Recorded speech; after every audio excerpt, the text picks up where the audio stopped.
Okay, so I just rewatched the tour video that I gave of this rig way back in 2015, and I noticed a few things that I had mentioned that we wanted to do, and some things that I noticed that are different now than what were then. And I just wanted, I don't know, if any campers care, anybody new to camping, what we do and why we do it the way we do it.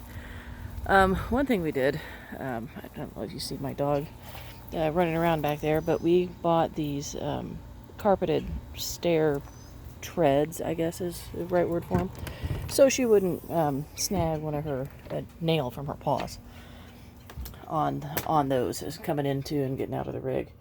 What were some of the things we did? I mentioned I took a fan down earlier and stowed it in here with all the small appliances. We had a clip-on fan, a 9-volt clip-on fan to put up here because we only have one air conditioner on this unit, and that's the only vent in the entire bedroom area, and we like to sleep with these doors closed, especially if we have the kids, just privacy sort of thing. Well, we would plug that in and use it. That was one thing we did different. All around the rig, you'll see the command strips, those hooks. We installed those all over the place. These metal hooks, we just screwed them right into the cabinet here. Hang all kind of stuff from it. There's another command strip hook. That's for her leash, the dog's leash, and then keys, whatever you want to put there, right? Other things that are different. This TV originally, I don't even know if we still have. Oh, it's still back here. Let's see if you can see it. This thing. That strap is meant to go in front of the TV and kind of hold it up. But I was always afraid I was gonna break something, whether pull those out of the wall or break the TV. So we didn't use those for very long at all. One thing that's not unique to this camper, but we developed a roof leak out of the antenna. We failed to seal it, to inspect it and reseal it. After, you're supposed to do it once a year. We failed to, and we paid the consequences. One thing that I mentioned in the tour video was my husband was going to install cut out door access on the end of the bunk. I kind of wish he had it. It never did get done. We were going to install over there above the stove a magnetic strip for knives and spices, that sort of thing, because you can put them in the little metal containers. That would have worked great. I wish I had taken a picture before I dismantled it all, but we had originally had magnets. You can see in the dust where all the magnets had been up there.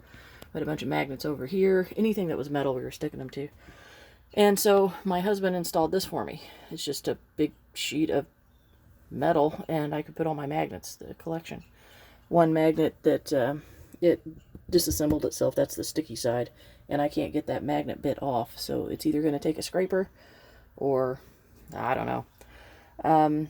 What else with this rig? Oh, I had mentioned in that tour video that there are only 2 drawers. I think I mentioned it. There are only 2 drawers in the entire rig. They're down there. One thing that I don't like is that you can't get to them when the slide is in, because it is physically impossible. You can get to there, so you can see a little bit of your drawer contents, but you can't get to it. I wish they had thought that out a little bit better.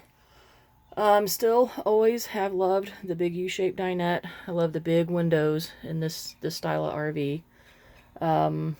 What else is in here that we do? Oh, the bathroom. That's one thing I was going to show you. So that over the door towel hanger, because there's no convenient place in this entire rig to hang a wet towel, beach towel, bath towel, whatever. There's no convenient place to put it. So I had devised this thing. Actually, I got the idea from an ex-mother-in-law. And so he installed a couple of, what do you call that? Like an O-ring eye hook, I guess. And that's rope from our boat, with boat rope and on dowels and on down. So just knotted. So where you see there's the knot at the bottom there. Get that to focus. All right, and then, yeah, I should have made it a little longer so that the towels didn't overlap. That's the only thing I'd change. I'm going to do that exact same thing in the next rig that we have. But hooks in the bathroom for hangers, for bathing suits, for poofs, for all that stuff. What else? Oh, the toilet paper holder. That was an aftermarket purchase. That one doesn't screw in. That's just adhesive. So who knows how long that'll last. We have the, this is just a bungee cord, more hooks like we had at the front for the keys. And it's just a bungee cable, a short one, for the hand towel and the washcloth.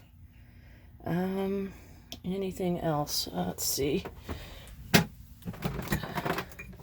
Well, I don't have the container down here, but most of the time if you're new to camping, they tell you to only use camper septic system safe toilet paper. And that is true. Only use stuff that is safe for septic tanks. But it doesn't have to be RV toilet paper. It doesn't have to be that tissue thin stuff. This is probably, you know, the stuff you get from Sam's Club. That's the knockoff Charmin. That's what that is. And works just fine. Just don't overload your system with it and you'll be fine. Any other tips and tricks and things? I think I'd already mentioned keeping spare sets of all your toiletries in your camper. So it's fewer things to forget when you can just get out and head out on the road. Using those drawers that I'd stolen from a 3-drawer organizing bin system and just got rid of the frame. It was on casters. So those typically live in here on each of those shelves, just to make it easier to keep things from moving around. And it's easy just to pull that drawer out and dig around in the drawer instead of well, you know, just blindly in the dark because that cabinet's not lit. So those are a few things that are specific to this camper. Some of it is just camper in general. Here's another little thing that I don't know what caused that. There was never a leak above there. I'm not... Actually, you know what? There was. There had been a leak.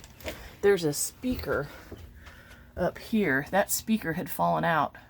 There had been a leak. Somehow some water got into it. There was a leak. We walked in one day and that whole speaker unit was dangling. And when this whole slide out is slid out, when it's fully extended, that speaker hangs directly above that. That's what caused that. So that got damp and started to peel and do all sorts of gross stuff. So we're going to have to figure out a way to make that prettier, to clean up that mess. But what else? Oh, here's one. These cabinet doors above the sink, these things rattle open when you're going down the road. I don't know if they still do in today's models, but those hinges, the screws on the hinges, they backed themselves out. And we came out one time and one of the screws was down here in this floor vent. It did falling all the way down. It just unscrewed itself underway. So my husband fixed it by basically he epoxied those hinges to the cabinet. So the hinges aren't going anywhere. The doors, you'd have to just rip them off if you don't want them anymore. So we would use a little bungee tie and bungee those handles together. We do the same thing above the entertainment unit. We would bungee those handles together. But anyway, those are just a few things. After I had gone back and rewatched that video, things that we did different, things we didn't actually end up doing that I still wish we had of. It wouldn't have made that big a difference. It just would have made it a little more convenient. But anyway, that's all I got for you for now. Bye.